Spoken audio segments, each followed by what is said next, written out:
오늘 금요 성령 대망 기도에 참 잘 오셨습니다. 여러분들을 축복합니다.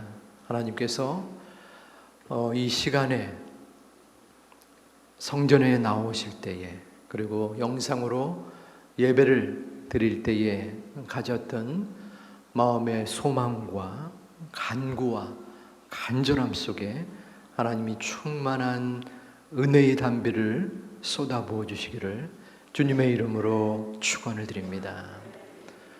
우리 옆에 있는 분들과 우리 기도의 동역자입니다.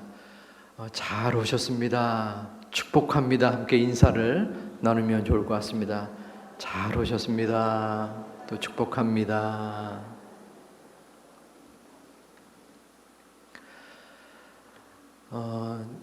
저희 하반기 목회 사역 중에 제자 훈련 반이 있었습니다. 그래서 화요일 날 오전반과 또 목요일 저녁반이 시작을 했습니다. 각기 다양한 생각, 또 신앙 경험들, 또 참여의 동기들이 달랐습니다. 어떤 분은 청년 때 아주 강하게 제자 훈련을 경험한 분도 계셨고, 또 어떤 분은 한 번도 시작하지 못했던 마음에 소원했었던 분도 계셨습니다. 은혜 속에 출발을 하였고, 저 또한 기대감을 갖고 있습니다. 제가 훈련을 시키는 것이 아니라 하나님의 은혜 속에서 저도 성장하고, 또 함께 모인 우리 제자 훈련반 일원들, 그리고 우리 모든 성도님들이 예수 그리스도의 신실한 제자가 되기를 소망하는 마음을 지니고 있습니다. 제자는 훈련 가운데 만들어진다, 이런 말이 있습니다. 처음부터, 태어날 때부터 훌륭한 제자가 아니라 성숙되어지는 가운데에 어떨 때는 실수하고 실패하고 좌절하는 가운데 점차적으로 예수님의 제자가 된다는 것이죠. 실제로 예수님의 제자들은 태생이 완벽한 사람들이 아니었습니다. 성질이 다혈질인 사람, 또 불안정한 사람, 많이 배우지 못한 사람들이었습니다. 베드로가 그리했고, 예수님을 판 가룟 유다, 또 안드레와 야고보와 요한처럼 어부 출신들도 있었습니다. 예수님은 그들을 친히 3년 반 동안 같이 동거하면서 교육시키고, 또 어떤 때는 배반당하고 용서하시고, 그러한 결과로 제자들은 하나님 앞에 칭찬받는 훌륭한 일꾼이 되었습니다.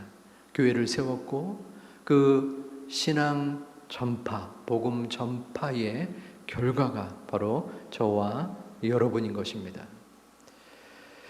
기도 또한 마찬가지인 듯 싶습니다.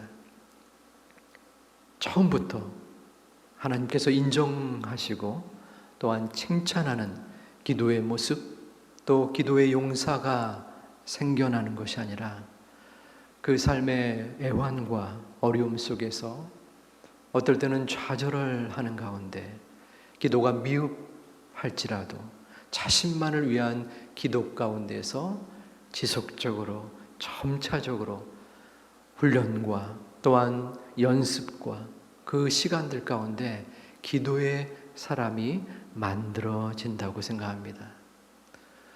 오늘 말씀에 야곱이 그러한 사람이었습니다. 오늘 읽은 본문에 함께 읽은 말씀 중에는 내가 자식을 잃게 되면 잃으리로다 하는 간절한 야곱의 기도가 있었습니다.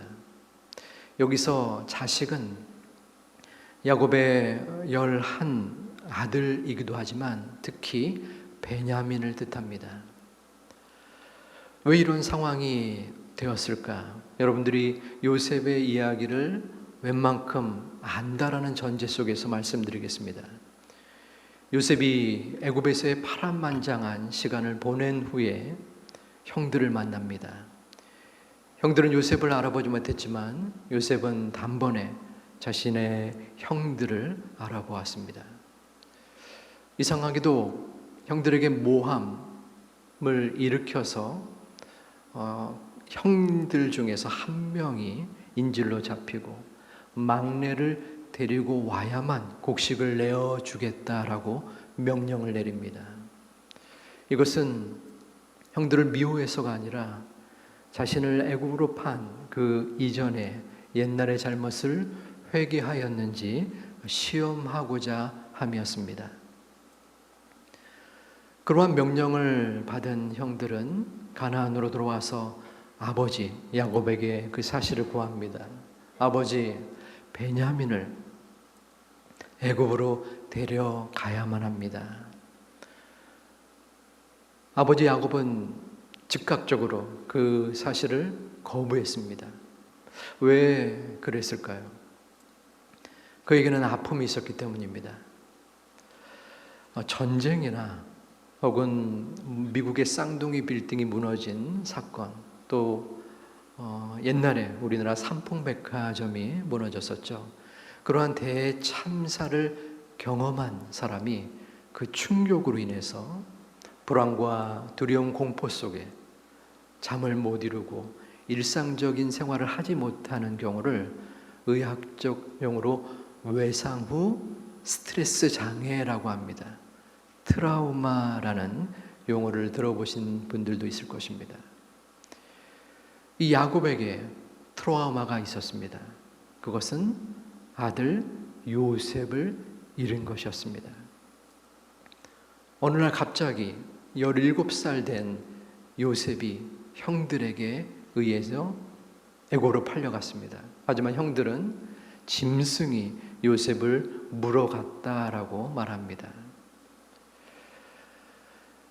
부모님을 잃거나 또 배우자를 잃어도 그 고통과 아픔은 이루 말할 수 없습니다.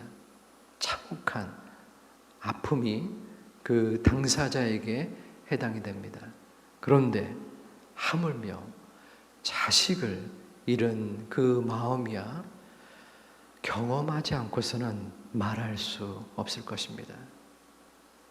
야곱에 있어서 그것은 크나큰 도저히 생각할 수 없는 고통이었습니다.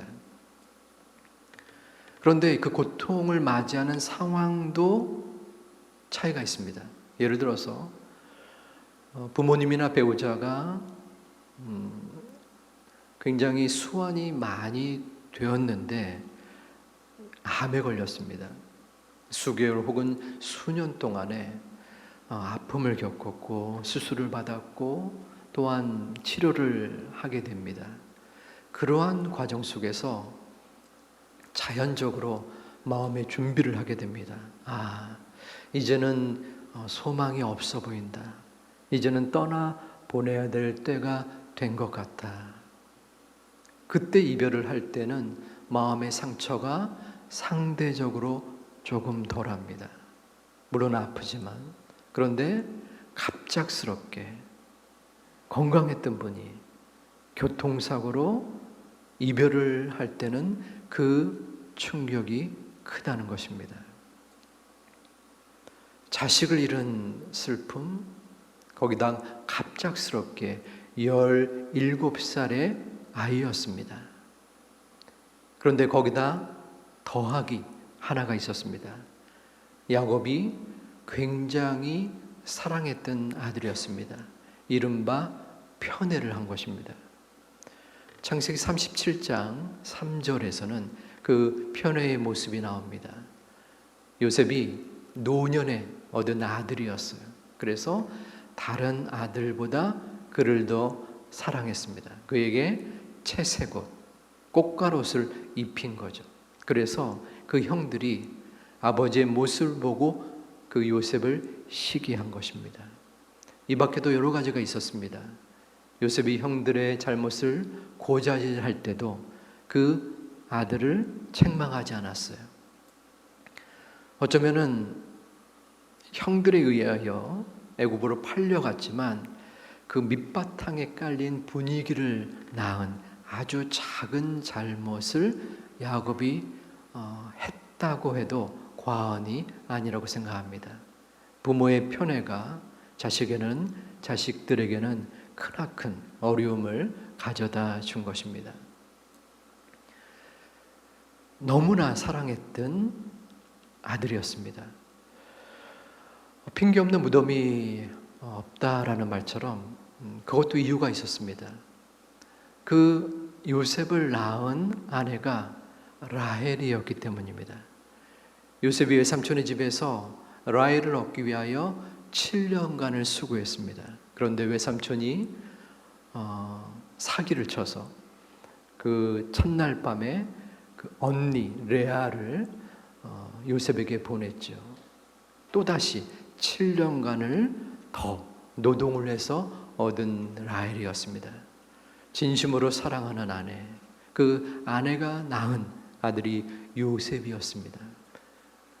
자, 몇 가지 연유를 통해서 그 얼마나 그 아들을 잃은 슬픔이 그 야곱에게 있었겠습니까? 그런데 이제 20년이 지나서 애굽의 곡식을 얻으러 간 아들들의 말에 의하여 베냐민을 보내야 한다는 것입니다. 아들 10명을 애굽으로 보낼 때에도 베냐민은 곁에 두었습니다. 혹시라도 어려움을 당할까. 편애가 사라지지 않았었죠. 아들을 보내려면 다 같이 보내야죠. 그 막내를 보내지 않은 것이에요. 그런데 그 막내가 어떤 막내였냐? 라헬이 낳은 두 아들이 있었는데 첫째가 요셉이요, 둘째가 베냐민이었습니다. 그런데 그 베냐민을 낳다가 라헬이 죽었습니다. 그러니 얼마나 애틋했겠어요. 베냐민마저 보낼 수는 없다. 혹시라도 베냐민마저 잃는다면 내가 나중에 라헬의 얼굴을 어찌 보겠는가. 이러한 여러 가지 생각이 그에게 있었을 것입니다. 그러니 베냐민을 애굽으로 보내야 됩니다 라는 아들들의 말에 기겁을 하며 또한 거절을 했을 것이 당연한 것이었습니다.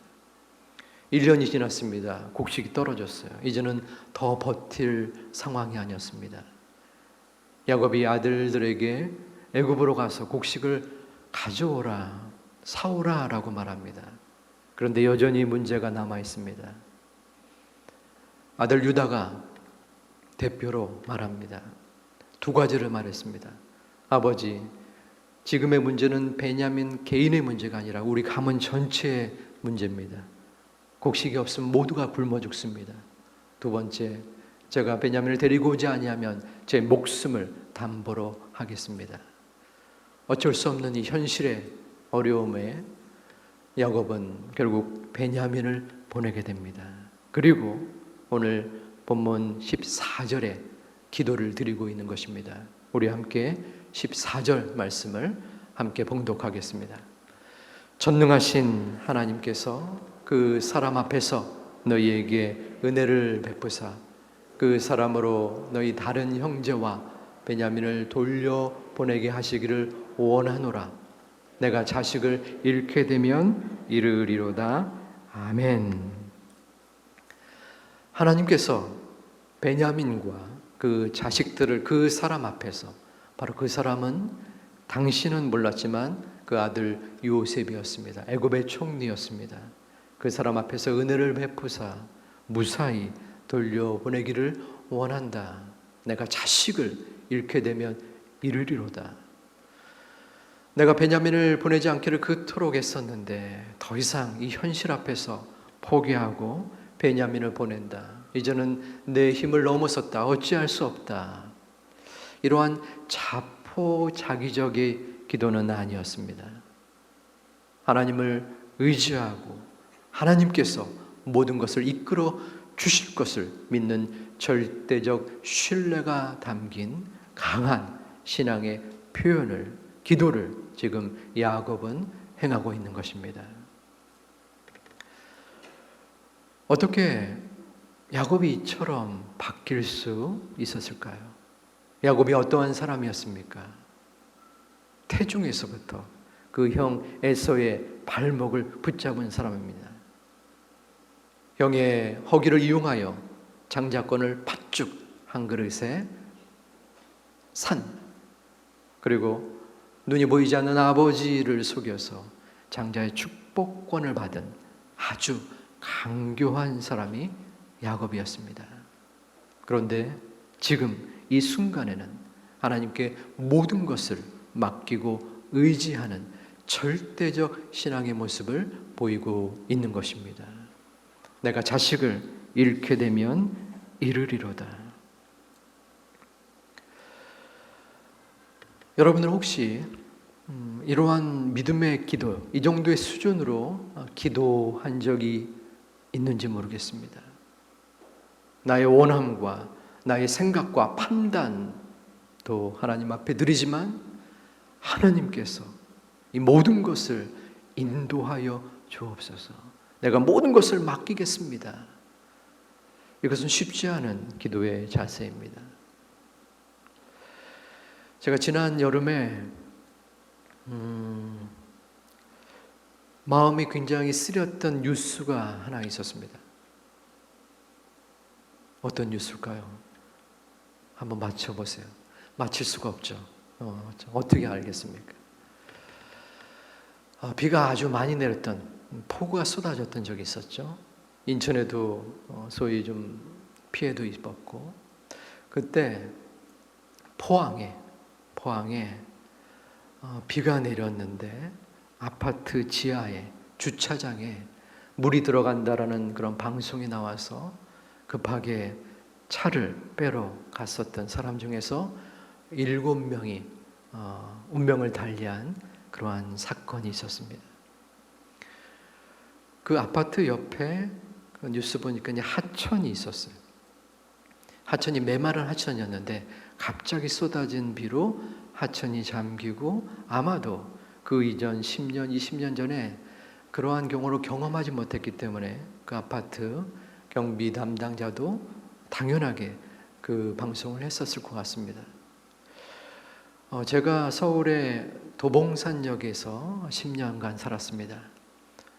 역 안에서 노숙자로 살았던 것은 아니라 도봉산역 근처에 살았어요.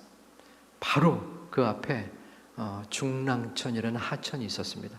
아파트에서 37초 걸려요. 비가 많이 쏟아지면 거기 통제를 합니다.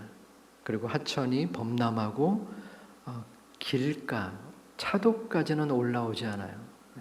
그래서 더구나 그 상황이 이렇게 확 와닿았었어요. 아마도 그 하천이 범람해서 순식간에 그 바로 옆에 있는 아파트 지하로 물이 들어갔던 거죠. 그러한 사건 사고가 드물지는 않기 때문에 그런가 보다 하기도 했지만, 그 중에서 한 에피소드, 한 스토리, 또 한 가정이 아팠었어요. 2명이 그 생명을 구출했었습니다. 물이 잠겼는데 계속 물을 빼는 가운데 그 중에 한 분이 중년의 어머니였어요. 물이 잠겼음에도 공기가 통하는 그곳에서 생명을 구했었는데, 그 차를 빼러 아들과 중학생 아들과 갔다고 합니다. 그런데 물이 넘쳐서 도저히 안 되겠다. 그 어머니는 팔이 불편해서 도저히 헤쳐나갈 수 없기 때문에 아들아, 너만이라도 살아라. 그래서 헤어졌어요. 죽음을 강구하고 아들을 살리려고 헤어진 거예요. 그런데 어머니가 살았고 아들까지 살았다면 그 얼마나 감사하며 기뻤겠습니까? 그런데 그 중학생 남자 아이는 시체로 발견이 된 거예요.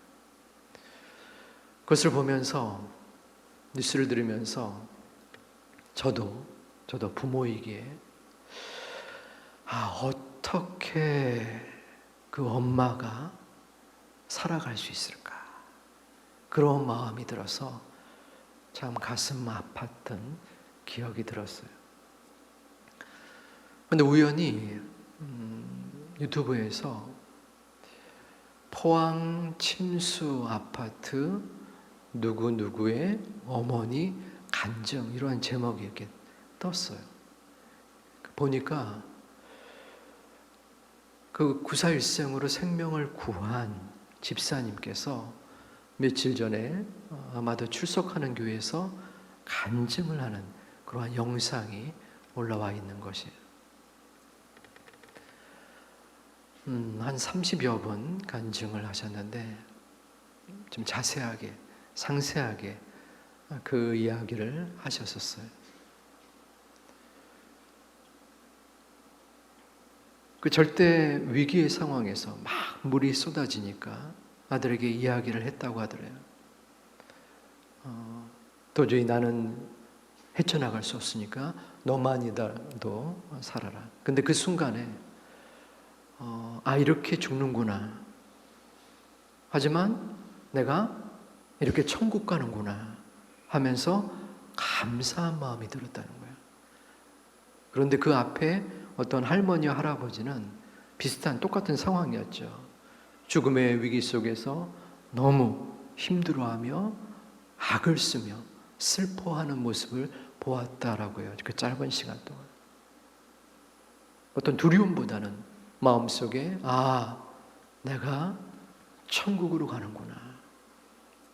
그러면서 아들을 가라. 아들이 미안합니다. 어머니, 지금까지 키우셔서 감사합니다. 사랑합니다. 그러고서 헤어진 거예요. 그 어머니의 모정, 그것도 참 마음속에 와닿았지만 참 목숨의 풍전등화 같은 그 순간에서 하나님을 의지하고 하나님을 바라보고 하나님을 절대적으로 신뢰했었던 그 어머니의 모습이 너무나 귀하게 보였습니다. 간증 내내 아들을 생각하면서 눈물 속에서 간구했지만 분명한 확신이 있었어요. 아들을 조금의 시간이 지난 후에 저 천국에서 만날 수 있다는 것. 우리 마음속에 하나님께 대한 절대적인 신뢰가 있으면 그 어떠한 고통, 죽음, 어려움이 우리를 가로막는다 할지라도 우리는 담대할 수 있습니다. 그것이 하나님이 우리에게 부여하신 믿음의 자세입니다. 이 믿음의 모습을 영위해 나갈 수 있는 저와 여러분이 되시기를 주님의 이름으로 축원을 드립니다.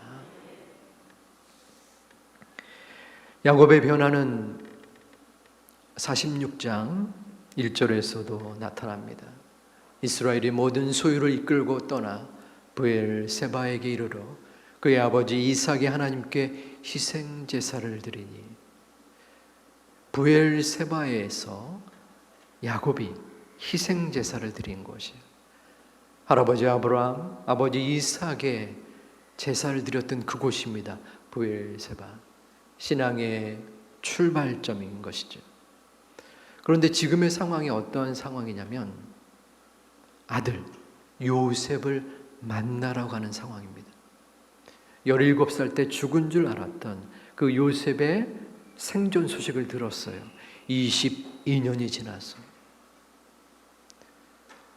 당시의 애굽은 초강대국이었습니다. 모든 세계가 다 흉년으로 힘들어할 때 오직 풍성함이 있었던 그곳이었습니다. 아들 요셉이 살아있는 것만으로도 너무나 귀하고 기적인데 그 아들이 그 초강대국의 총리가 되었다는 것이에요. 이것은 아주 그곳으로 가는 모든 발걸음과 그 마음이 어떠했겠습니까? 그런데 야곱이 브엘세바에서 희생 제사를 드린 거예요. 이것이 무슨 얘기냐면 하나님, 제가 애굽으로 가는 길이 옳은 길입니까? 제가 가야 하는 곳입니까? 이 길이 하나님께서 원하시는 길입니까? 만일에 하나님께서 원치 않는 길이라면, 방향이라면 제가 가지 않겠습니다 라고 예배드리고 기도하고 있는 것이에요. 이것은 야곱의 절대적인 믿음이었습니다. 누구나 보장받은 엄청난 축복의 애굽의 길이었는데 그 길을 하나님께 묻는 것이에요. 하나님께서 만일 거부하시고 원치 않으냐 하시면 그 길을 내가 포기하겠나이다 라는 믿음의 자세가 야곱에게 있었던 것입니다. 여러분은 어떠합니까? 우리는 하나님 앞에 간절하게 기도해야 합니다. 나의 부족함, 나의 아픔, 나의 기도의 제목을 가지고 당연히 절실하게 기도해야 합니다. 그러나 기도하며 나의 뜻보다는 하나님의 뜻이 우선입니다. 하나님께서 원하시는 길, 하나님께서 뜻하시는 길, 하나님께서 바라시는 길이 무엇인지 우리는 우선순위를 하나님께 두어야 한다는 것입니다. 그러기 위해서는 우선적으로 기도의 시간이 필요합니다. 예배의 절대 시간, 기도의 절대 시간이 있어야 합니다. 제가 우리 아이들에게 가끔씩 했던 이야기가 있습니다. 놀더라도 도서관에서 놀아야 된다. 그것은 저의 경험에서 우러나온 이야기였어요. 저는 보기에는 굉장히 신사처럼 보이고 또 집중력이 강한 사람처럼 보일지 몰라도 굉장히 나태한 치게 된다라고 저는 생각합니다. 의지력이 약한 사람입니다. 그래서 저를 올과매는 일부러 계획을 많이 세우고 일부러 흐트러지지 아니하려고 많이 노력했던 지난날의 순간입니다. 지금도 역시 그러합니다. 그래서 도서관에서 앉아서 10시간, 15시간 일하는 사람도 가끔 있더라고요. 아마 미친 종족 중에 하나인 것 같은데 제가 볼 때는 굉장히 부럽기도 하고 불가능한 저로서는.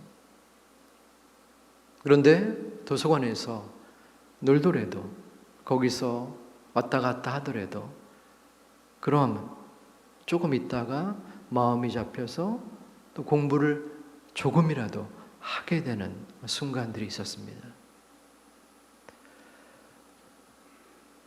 마음이 심란하고 바쁘더라도 교회 안에 붙어 있어야 됩니다.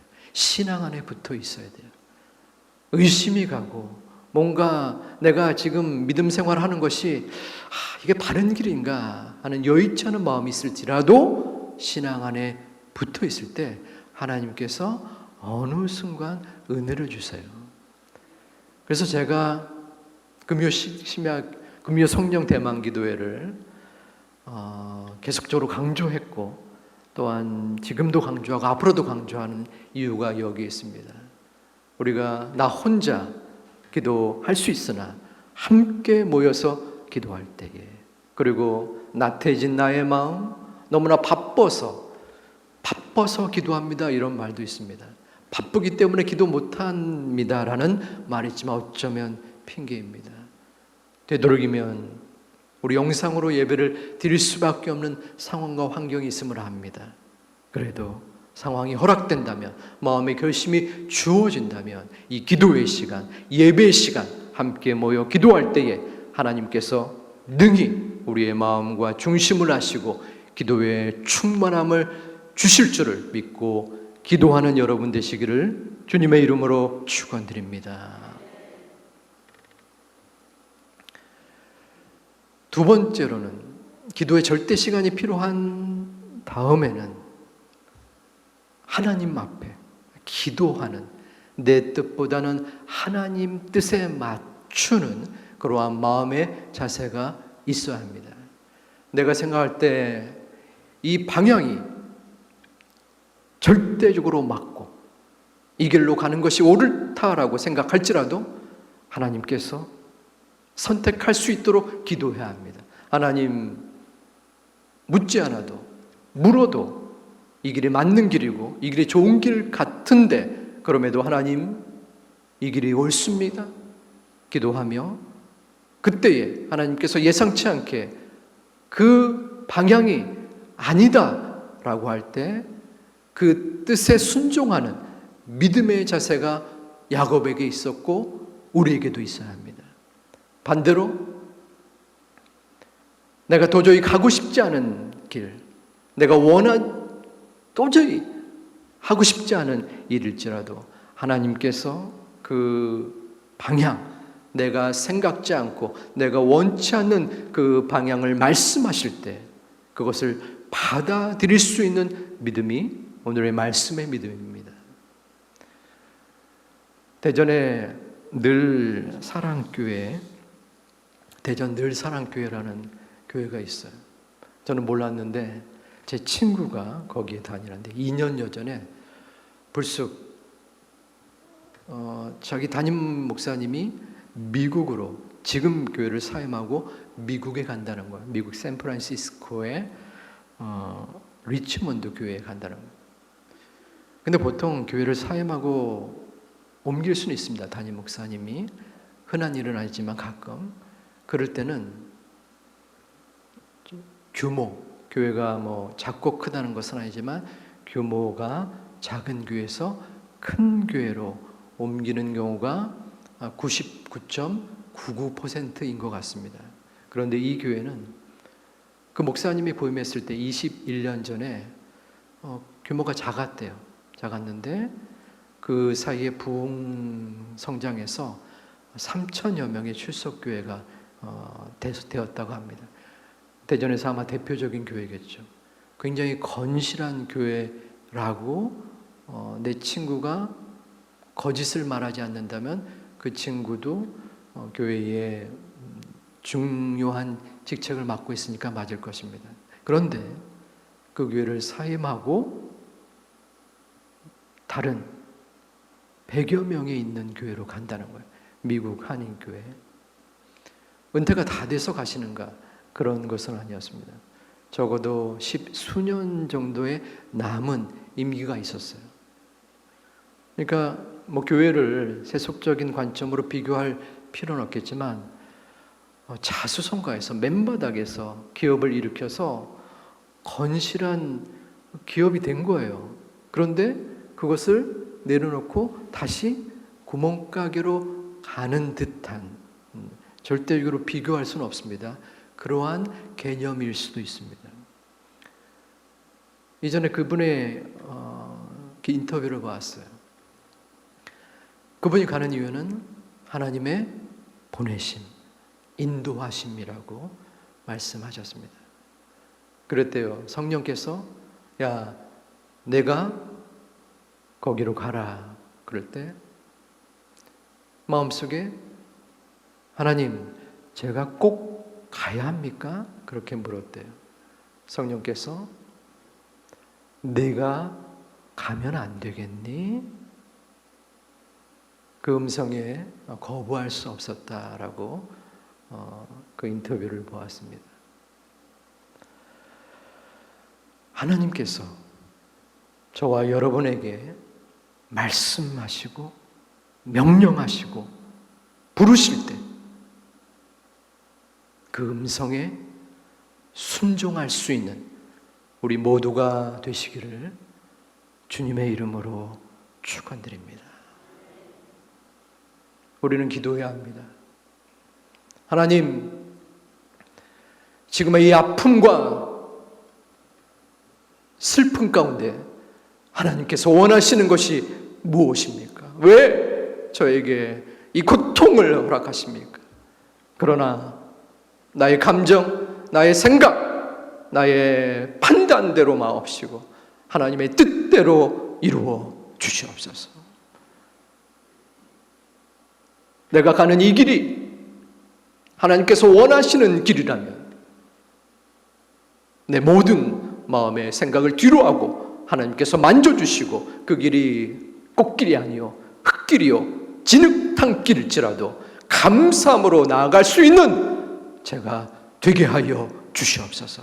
그것이 바로 신앙입니다. 그것이 믿음입니다. 우리의 믿음이 부족하고 연약할지라도 나의 뜻이 아니라 하나님께 그 뜻을 맡길 때에 하나님께서는 우리에게 은혜로 다가오십니다. 46장 2절과 3절에서 하나님께서는 야곱에게 응답을 허락하셨습니다. 우리 46장 2절과 3절 말씀 함께 봉독하겠습니다. 그 밤에 하나님이 이상 중에 이스라엘에게 나타나 이르시되 야곱아 야곱아 하시는지라. 야곱이 이르되 내가 여기 있나이다 하매 하나님이 이르시되 나는 하나님이라 내 아버지의 하나님이니 애굽으로 내려가기를 두려워하지 말라. 내가 거기서 너로 큰 민족을 이루게 하리라. 아멘. 하나님께서 야곱이 희생제사를 드렸을 때 야곱아 야곱아 부르셨어요. 내가 애굽으로 내려가기를 두려워하지 말아라. 내가 거기서 큰 민족을 이루게 하리라. 큰 민족을 이루고 수 있기 때문에 귀한 응답을 받았다는 것은 결코 아닙니다. 우리의 응답의 결과가 작은 민족을 이루게 하리라. 네가 갔어도 아무것도 얻을 것이 없다. 그래도 가라 라고 할지라도 그 반응과 그 말씀과 명령에 순종하는 것이 우리의 신앙인의 모습입니다. 말씀을 준비하면서 야곱아 야곱아에 저의 이름을 넣어봤어요. 하나님께서 원서가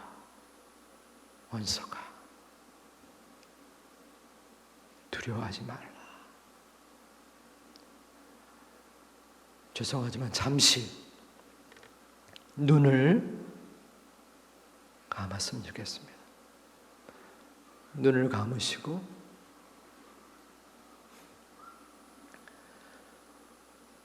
성령이 우리에게 주시는 그 음성을 마음속에 떠올렸으면 좋겠습니다. 하나님께서 말씀으로 우리에게 말씀하십니다. 야곱아 야곱아. 그 음성을 지금 2022년 10월에 여러분 각자에게 음성으로 주십니다. 여러분의 이름으로 하나님께서 부르십니다. 누구야 누구야. 그리고 이어서 말씀하십니다. 두려워하지 말아라.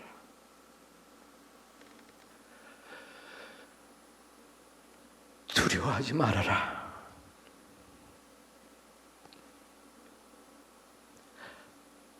두려워하지 말아라.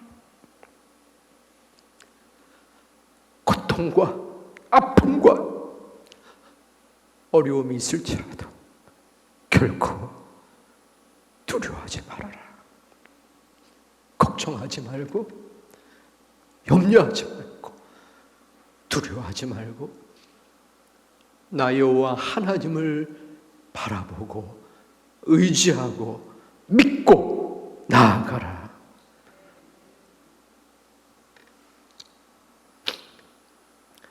이 말씀이 저와 여러분에게 주시는 하나님의 말씀이 되시기를, 기도 응답의 자세가 되시기를 주님의 이름으로 축원드립니다.